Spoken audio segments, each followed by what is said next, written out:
Jemaat Tuhan, penting untuk di dalam kehidupan kita berharap. Kita bisa bernapas, kita bisa bergerak, kita bisa bertumbuh secara fisik, bahkan kita bisa berkembang biak. Mungkin kata biologi itu adalah tanda-tanda kehidupan. Tetapi sebenarnya hidup adalah it's all about hoping, berharap. Kalau kita tidur tapi masih khawatir akan hari esok, atau kita bangun masih khawatir tentang tantangan yang menunggu untuk kita jawab, Bapak Ibu Saudara jemaat Tuhan, kita sedang tidak hidup. Nah, itu sebabnya penting untuk kita mengetahui bahwa kehidupan di dalam Kristus it's all about hoping, berharap. Pengkhotbah 9 ayat yang keempat, tapi siapa yang termasuk orang hidup mempunyai harapan.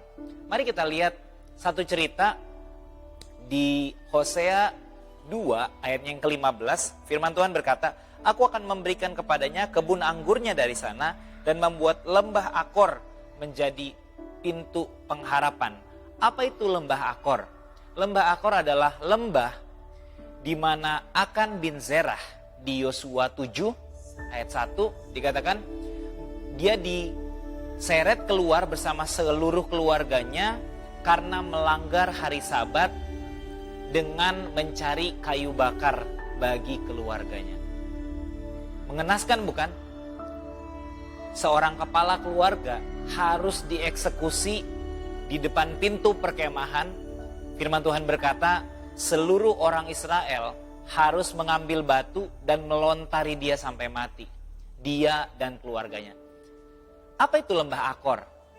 Lembah Akor adalah tempat di mana Akan bin Zerah ini dieksekusi oleh bangsa Israel karena melanggar hari Sabat untuk pertama kalinya.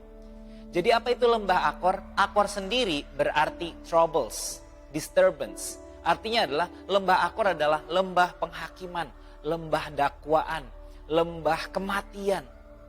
Wow, mengerikan ya. Bapak Ibu Saudara, beberapa orang mungkin sedang mengalami momen ketakutan, momen dakwaan, momen penghakiman, atau momen ini kayaknya momen yang paling saya nggak bisa kalahkan. Ini kayaknya momen yang saya udah hopeless dan helpless. Ini adalah momen di mana saya nggak tahu lagi harus ngapain.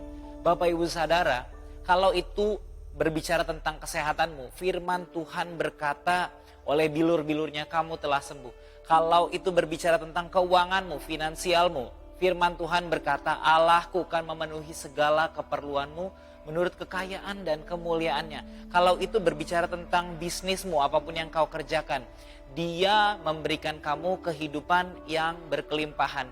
Dia memberikan segenap kasih karunia supaya kamu bahkan berkecukupan dan bahkan berkelebihan di dalam berbagai kebajikan.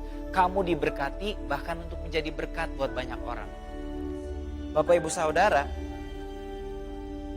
Hosea 2 ayat yang ke-15 sekali lagi berkata bahwa aku akan memberikan kepadanya kebun anggurnya dari sana. Kebun anggur berbicara tentang seluruh kekayaan kasih karunia janji-janji Tuhan yang Dia berikan bagi setiap kita. Nah, Dia bukan hanya akan memberikan, Dia bukan hanya mau memberikan, dan tentu saja Dia bisa memberikan, tapi Dia telah memberikannya bagi kita di dalam Kristus. So Bapak Ibu Saudara, bukan hanya itu, tapi Dia membuat lembah Akor tadi menjadi pintu pengharapan. Penting untuk kita menyadari bahwa hanya di dalam Injil kasih karunia kita melihat bahwa lembah troubles, lembah masalah, titik paling terdakwa kita, titik paling gagalnya kita mungkin, atau masalah yang sedang kita hadapi karena kesalahan kita, di titik terendahnya kita, firman Tuhan berkata di titik paling mengerikannya kita, Dia sanggup mengubah, bahkan Dia telah menyediakan janji, mengubahnya menjadi pintu pengharapan.